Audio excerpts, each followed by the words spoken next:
వి gold trusted gold buyers మీరు తాకట్టు పెట్టిన బంగారాన్ని విడిపించి ఈ రోజు ఉన్న మార్కెట్ ధరకు కొనబడును. నమస్కారం, వెల్కమ్ టు ఐ డ్రీమ్. ధర్మ మార్గం విత్ విజిత కార్యక్రమానికి స్వాగతం. ప్రస్తుతం మనతో పాటు ఉన్నారు ప్రముఖ జ్యోతిష్య పండితులు సుభాష్ శర్మ గారు. ఇప్పుడు వారితో మాట్లాడదాం. నమస్కారం గురుగారు. గురుగారు, శివలింగం పూజించవచ్చు అని, పూజించకూడదు అని, అంటే ఇంట్లో పెట్టుకొని శివలింగాన్ని పూజించకూడదని రకరకాల సందేహాలు ఉన్నాయి. అవన్నీ మనం ఇంతకుముందు వీడియోలో మాట్లాడుకోవడం జరిగింది. మామూలుగా అంటే శివలింగాల్లో కూడా చాలా రకాల శివలింగాల గురించి మాట్లాడుకుంటూ ఉంటాం. అసలు నిజంగా ఎటువంటి శివలింగాన్ని ఆరాధిస్తే ఎటువంటి ఫలితం ఉంటుంది? ఎవరు ఏ శివలింగాన్ని ఆరాధించినా శివయ్యనే ఆరాధిస్తున్నాం కాబట్టి సమానమైన ఫలితం ఉంటుందా అంటే ఏం చెప్తారు? చాలా మంచి ప్రశ్నమ్మ, తప్పకుండా చేశాను. ముందుగా ప్రేక్షకులందరికీ శ్రీమాత్రే నమః, శ్రీ గురుభ్యో నమః, హర హర మహాదేవ శంభో శంకర. శివారాధన అనేటటువంటిది మనిషి జీవితంలో నిత్య కర్మలు ఎలాగైతే ఉన్నాయో అందులో శివారాధన కర్మ ఒకటి. మనం జీవితంలో నిత్య కర్మలో భాగంగా లేస్తాము, చక్కగా మన శరీరాన్ని శుభ్రపరచుకుంటాము, చక్కగా రెడీ అవుతాము, మన జీవితంలో చక్కగా భోంచేస్తాము, అల్పాహారం చేస్తాము. మన జీవితంలో కొన్ని భాగాలు ఎలాగైతే మారవో శివారాధన కూడా అలాగే మారదు. జీవితకాలంలో ఎవరైతే శివారాధన చేయలేనటువంటి వారు, శివుణ్ణి ఆరాధించలేనటువంటి వారు, వాళ్ళందరూ కూడా రాక్షసులుగా సమానమవుతారు. రాక్షస జాతితో సమానం. వాళ్ళు ఉండి కూడా వ్యర్థమే. ఒక కుక్క ఏ రకంగా పుట్టిందో, ఒక పంది ఏ రకంగా పుట్టిందో అదే రకంగా మనిషి కూడా పుడతాడు, చనిపోతాడు. ఇక జీవితంలో అతనికి ఇలాంటి కర్మలు ఉండవు. ఇక శివారాధన చేయకపోతే నువ్వు ఎన్ని కర్మలు చేసినా అవన్నీ కూడా శూన్యం. ఇది వేటికి కూడా పనికిరావు. శివారాధన అనేటటువంటిది నీ జీవితంలో ఏదో పర్టికులర్గా తప్పకుండా ఆచరించాలి అనేటటువంటిది కాదు. నీ జీవితంలో ఒక భాగము శివారాధన. ఎందుకంటే ఆయన ఆజ్ఞ లేనిదే ఈ శరీరం ఈ భూమి మీదకి రాదు. ఆయన ఆజ్ఞ లేనిదే మనం శ్వాస కూడా పీల్చుకోలేము. శివుడి ఆజ్ఞ లేనిదే చీమైనా కుట్టదు అని శాస్త్రం. అంటే దానికి పరమార్థం ఏంటి అంటే ఆయన ఆజ్ఞ ద్వారా చీమ కుడుతుందా కుట్టదా అని కాదు.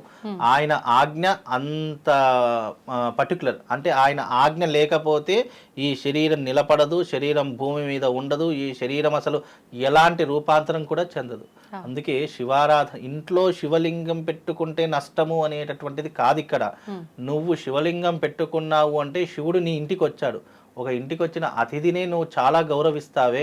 చక్కగా వచ్చినటువంటి అతిథికి కాళ్ళు కడుక్కోవడానికి నీళ్ళు ఇస్తావు, చక్కగా టీ కాఫీలు ఇస్తావు, చక్కగా భోజనం పెడతావు. ఒక ఇంటికి వచ్చిన ఒక అతిథినే ఆ రకంగా చూస్తే నీ ఇంట్లో శివలింగం ఉంచుకొని నువ్వు శివుని ఆరాధించకపోతే దానికి మించినటువంటి పాపం లేదు. ఇంకోటి, కలియుగంలో ఎలాంటి లింగాలను పూజిస్తే ఎంత పుణ్యం కలుగుతుంది అనేటటువంటిది కూడా చాలా మట్టుకు చాలా రకాల సందర్భాల్లో శివపురాణంలో చెప్పడం జరిగింది. ఇక్కడ కృతయుగంలో సువర్ణలింగము, త్రేతాయుగంలో మనకు మరకత లింగము, ద్వాపర యుగంలో సహికత లింగము, కలియుగంలో స్ఫటిక లింగము. ఈ రకమైనటువంటి లింగాలను పూజిస్తే గనక విశేషమైనటువంటి పుణ్యం కలుగుతుంది. అంటే కలియుగంలో స్ఫటిక లింగాలతో పాటు పార్థివ లింగాలను కూడా పూజించాలి. అంటే మట్టితో చేసినటువంటి లింగాలు. కృతయుగం అంటే బంగారానికి పెద్ద వాల్యూ లేదు. ఆ సమయంలో నువ్వు ఇంత పెద్ద బంగారు లింగం చేసుకున్నా దానికి వాల్యూ. అది శివలింగం అంటే అదొక లింగ భగవత్ స్వరూపంగానే చూస్తారు. అక్కడ బంగారం అనే దాంతో ఎవరు చూడరు. అందుకే కృతయుగంలో బంగారు లింగాలకు పూజించుకునేవారు. బంగారు లింగాలను దానం చేసేటటువంటి తత్వం కలిగినటువంటిది కృతయుగం. అలాగే ద్వాపర యుగానికి, త్రేతాయుగానికి వచ్చేసరికి మరకత లింగము అంటే స్టోన్తో ఏదైతే మనం రాతిని పూజిస్తాము అనేటటువంటి తత్వం కలిగినటువంటిది మరకత లింగం. అంటే ఈ మరకత లింగం చాలా పవర్ఫుల్. మరకత లింగాన్ని పూజించినటువంటి వారికి మరో జన్మ అంటూ ఉండదు. శివ సాన్నిధ్యమే అతనికి గతి. అందుకే మరకత లింగాన్ని పూజించడం త్రేతాయుగం. ద్వాపర యుగం వచ్చేసరికి సహికత లింగం అంటే మట్టితో చేసినటువంటి లింగం. అంటే ఈ సముద్రపు మట్టి ఉంటుంది కదా, దానితో చేసినటువంటి ఇసుకతో చేసినటువంటి లింగము. కలియుగానికి వచ్చేసరికి స్ఫటిక లింగం. అంటే ఆ స్ఫటిక లింగాన్ని పూజించడం వల్ల లేదా పార్థివ లింగాన్ని పూజించడం వల్ల జన్మ తరింపబడుతుంది అని శాస్త్రం. కనుక ప్రతి ఒక్కరి ఇంటిలో ఉండవలసింది ఏంటంటే శివశక్తి లింగం ప్రతి ఒక్కరి ఇంట్లో ఉండాలి. శివశక్తి అంటే అర్థం ఏంటంటే శివుడు శక్తి రెండూ కూడా ఏకీకృతం చేసినటువంటి లింగం ఒకటి దొరుకుతుంది. ఆ శివుడి తల మీద శ్రీచక్ర ఆకారంతో కూడుకున్నటువంటి లింగం ఒకటి ఉంటుంది. ఆ లింగం ప్రతి ఒక్కరి ఇంట్లో ఉండవలసినటువంటి లింగం. అలాగే మీరు అన్నారు శివారాధన చేయవచ్చా చేయకూడదంటే శివారాధన చేయకపోతే ఆ ఇల్లు శ్మశానముతో సమానము. కానీ ఆడవారు శివలింగాన్ని తాకకూడదు అని, ఆడవారు శివలింగాన్ని పూజించకూడదు అని, ఇంట్లో ఒకవేళ శివలింగం ఉంటే ప్రతినిత్యం అభిషేకం చేయాలని, నైవేద్యం నివేదన చేయాలని, అలా చేయని పక్షంలో తులసి దాంట్లో పెట్టితే గనక ప్రతిరోజు నీళ్లు పోస్తుంటాం కాబట్టి అభిషేకం చేసినట్టు అవుతుందని ఇలా చెప్తుంటారు కదా గురువుగారు. అయ్యో, ఒక మనిషి దేని నుంచి తప్పించుకోవడానికి అనేక వంకలు చెప్తూ ఉంటాం. ఇవి కూడా వంకలే, సాకులే, 100% సాకులే. నువ్వు భగవంతుడికి సమయం కేటాయించినప్పుడు నీకు భగవంతుడు ఏ రకంగా నీకు అదృష్టం ఇవ్వాలన్నా, నీకు ధనం ఇవ్వాలన్నా, ఆరోగ్యం ఇవ్వాలన్నా ఏ రకంగా ఇస్తాడు? ఇప్పుడు ఒక మనిషి ఒక తప్పు చేశాడు, దాన్ని తప్పించుకోవడానికి ఎలాగైతే సాకులు చెప్తామో భగవంతుడు దాంట్లో ఎగ్జామ్షన్స్ ఏమీ ఉండవు. నువ్వు మనిషిగా పుట్టినందుకు నీ జీవితంలో 3 రుణాలు తప్పకుండా తీర్చుకోవాలి. 1 దేవతా రుణం, 2 మాతాపితృల రుణం, 3 ఋషి రుణం. దేవతా రుణం నిన్ను పుట్టించడానికి సాక్షిభూతుడయ్యాడు కాబట్టి దేవతా రుణం తీర్చుకోవాలి.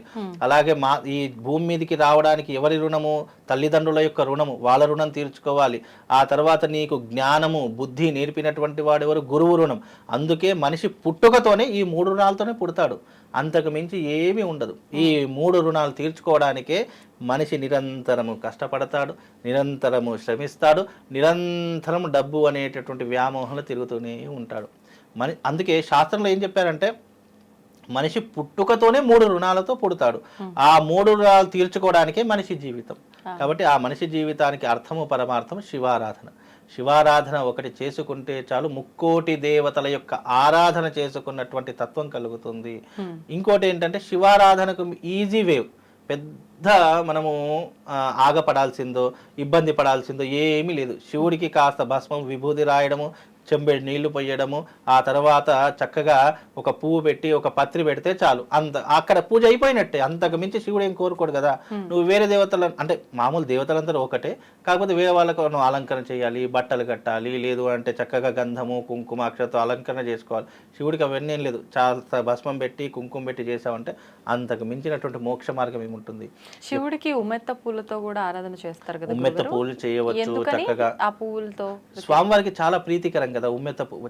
స్వామివారికి దేనికి అనేది, స్వామివారికి ఇప్పుడు నాకు ఒక వస్తువు అంటే ఇష్టము, అది ఎందుకు ఇష్టము అంటే మనం ఏం చెప్పలేము, అది ఇష్టం అంతే. దాన్ని చూస్తే మనం ఆకర్షితులు అవుతాము, మన మనసు సంతోషపడుతుంది. అలాగే శివుడికి కూడా కొన్ని పుష్పాల ద్వారా, మందార పుష్పాలు అంటే చాలా ఇష్టము, ఉమ్మెత్త పువ్వులు అంటే చాలా ఇష్టము, అలాగే ఈ దేవనాగరి పువ్వులు పారిజాత పుష్పాలు ఇష్టము, ఉమ్మెత్త పువ్వులని ఇష్టము. ఇలా చాలా పుష్పాలు స్వామివారికి ఇష్టం.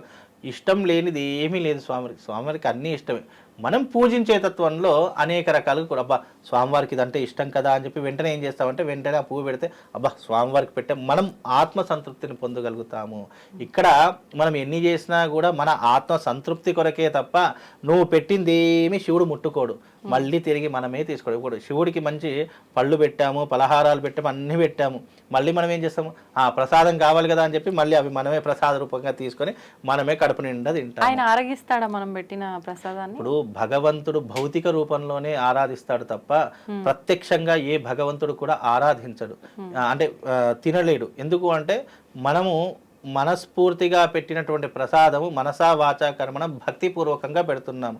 అది కేవలం భౌతిక రూపమే తప్ప ఆయన ఏమీ స్వయంగా తీసుకొని అవి తినలేడు. మనము ఆయనకు పెట్టినటువంటి నైవేద్య ప్రసాదము ఆయనను స్పృశించినటువంటిది, ఆయన ముట్టుకున్నది కాబట్టి అది మనం తినడం వల్ల మనకు శుభం లాభం కలగడంతో పాటు ఆయన అనుగ్రహం దొరికింది అని మనము సంతోషపడతాము తప్ప మన సంతోషానికి సాక్షే పరమశివుడు. కాబట్టి నువ్వు ఎప్పుడైనా గుర్తించండి, మీరు శివుని ఆరాధన అయిన తర్వాత మన మనసు చాలా తేలిగ్గా ఉంటుంది. మీరు ఎప్పుడైనా మనకి ఎన్ని టెన్షన్స్ ఉన్నా కూడా శివుడి యొక్క సాన్నిధ్యంలోకి వెళ్ళి 1 గంట సేపు అభిషేకం చేసుకొని బయటకు వచ్చిన తర్వాత మనకు అవన్నీ ఏమీ గుర్తుండవు. ఇక ఏదో ఒక 50 పాటలు మర్చిపోతాం, ఆ తర్వాత మొత్తం శివుడే అనిపిస్తూ ఉంటుంది. కాబట్టి శివారాధన చాలా వైశిష్టమైనటువంటిది. ఈ కలియుగంలో మీ అందరికీ నేను ఒక శివశక్తి లింగం ఇస్తాను, మీకు కావాలంటే కూడా ఆ లింగాన్ని మీ ఇంట్లో పెట్టుకొని పూజ చేసుకోండి. దానివల్ల మీ జీవితం అనేక రకాలుగా మార్పు చెందుతుంది. శివుని పూజ చేయొద్దు, శివుని ఆడవారు ముట్టుకోకూడదు అనేటటువంటి నియమ నిబంధనలు ఏమీ లేవు. ఇప్పుడు గుడికి వెళతాము, శివుని ముట్టుకుంటాము, అక్కడ ఆడవాళ్ళు ముట్టకూడదు అంటే ఆడవాళ్ళ రూపంకి వెళ్ళకూడదని అర్థము. శివుడికి అలాంటి స్త్రీ పురుష భేదములు భగవంతుడికి లేవు. కాబట్టి శివారాధన ఎవరైనా చేసుకోవచ్చు, ఎవరైనా ముట్టుకోవచ్చు, దానికి నియమ నిబంధనలు ఏం లేవు. కాకపోతే మనసా వాచ భక్తిపూర్వకంగా ఆరాధన చేయడమే శివుడికి కావాల్సింది. భగవంతుడికి ఎవరికైనా తీసుకోండి, భక్తే ప్రధానము. నువ్వు భక్తితో ఏం చేసావు అనేటటువంటిది అక్కడ భగవంతుడు గమనిస్తాడు తప్ప నాకు అబ్బా పువ్వు మర్చిపోయింది లేదు అంటే ఏదో వస్తువు లోపం జరిగింది అనేటటువంటి భగవంతుడు ఎక్కడా ఆలోచించడు. కాబట్టి ఏ వస్తు లోపం జరిగినా కాస్త అక్షతలు వేస్తే ఆ శివుడికి ఆ రూపకంగా ఆ వస్తువు చెందిపోతుంది. కాబట్టి ఎప్పుడైనా ఏ భగవంతుడికి మీరు ఆరాధన చేసుకోవాలనుకున్నా మనసా వాచా కర్మణ త్రికరణ శుద్ధితో ఆరాధన చేసుకోండి. స్పెషల్లీ నమ్మకంతో చేయండి. నమ్మకం లేనటువంటి పూజ నువ్వు 10 తరాలు కూర్చొని చేసినా అది నిష్ప్రయోజనమే. నమ్మకంతో చేసే 1 నిమిషమైనా ఆ భగవంతుడు నీకు ప్రసన్నమవుతాడు. ఇది గుర్తుపెట్టుకుంటే అన్నీ తెలుస్తాయమ్మా. ధన్యవాదాలు గురుగారు. శ్రీమాత్రే.